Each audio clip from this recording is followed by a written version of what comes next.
Bismillah, Alhamdulillah, assalatu wassalamu ala rasulillah. Kembali lagi bersama saya Alif di The Variable. Kali ini episode ke-10. Saya akan bahas tentang kenapa sih saya tuh ngotot cari side hustle atau cari uang tambahan. Nama anak saya adalah Uwais. Lebih lengkapnya adalah Uwais Abdussalam Al-Alifi.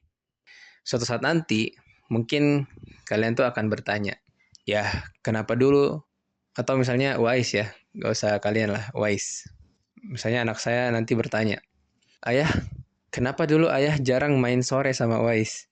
Atau jarang main sama Wais lah, bukan cuma sore doang ya. Kenapa cuma pagi doang misalnya? Kenapa lampu di meja kerja ayah itu selalu nyala sampai dini hari, di saat orang-orang sudah tidur ayah?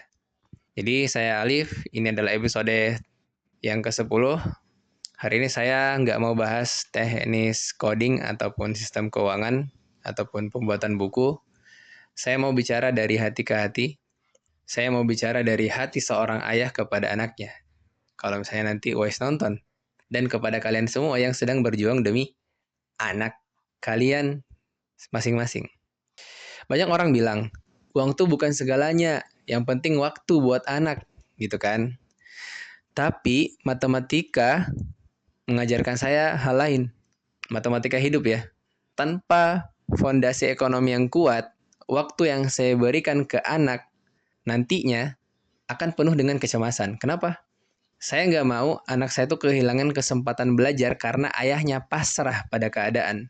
Setiap baris kode JavaScript yang saya tulis di jam 2 pagi misalnya, di jam 2 dini hari, setiap halaman buku matematika itu asyik yang saya susun dan setiap jam privat 80.000 sampai 100.000 yang saya ambil setiap jamnya, itu bukan soal angka saja.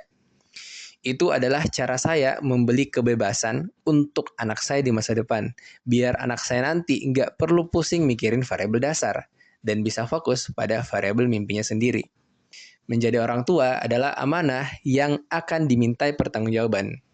Saya belajar bahwa kasih sayang itu bukan cuma soal pelukan, tapi soal mempersiapkan jalan.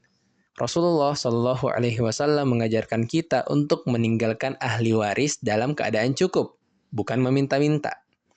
Capek? Ya pastilah. Ngantuk saat ngajar di pesantren? Ya sering. Tapi setiap kali saya lihat wajah anak saya yang sedang tidur, lelah itu alhamdulillah jadi variabel yang gak ada artinya dibanding senyumnya di pagi hari. Ngotot cari uang tambahan atau ngotot cari side hustle adalah bentuk sujud saya dalam wujud kerja keras. Nah, di akhir arc ini, saya ingin teman-teman tahu, gak apa-apa capek sekarang. Kalian tuh gak masalah kalau capek sekarang. Gak apa-apa ngotot sekarang. Selama niatnya adalah memuliakan keluarga. Setiap detik lembur kalian adalah pahala insya Allah. Jadi lurusin aja niatnya. Untuk mencari ridha Allah, bukan mencari validasi manusia. Saya ingin anak saya nanti melihat jejak digital ini dan bangga kalau memang ayahnya itu adalah seorang pejuang, pekerja keras yang nggak pernah nyerah pada angka 5 juta ke atas. Nama saya Alif. Terima kasih sudah menemani perjalanan 10 episode pertama ini. Kita sudah bahas luka, gaji, perjuangan. Di akhir berikutnya, kita akan fokus pada hal-hal yang lain. Jadi apa variabel terkuat yang bikin kalian tuh tetap bangun di malam hari buat berjuang? Tulis di kolom komentar. Mari kita saling menguatkan sebagai sesama pejuang keluarga. Semoga Allah Subhanahu wa taala memberikan taufiknya kepada kita semua. Jangan lupa like, subscribe, dan share jika dirasa video ini bermanfaat. Barakallahu fikum.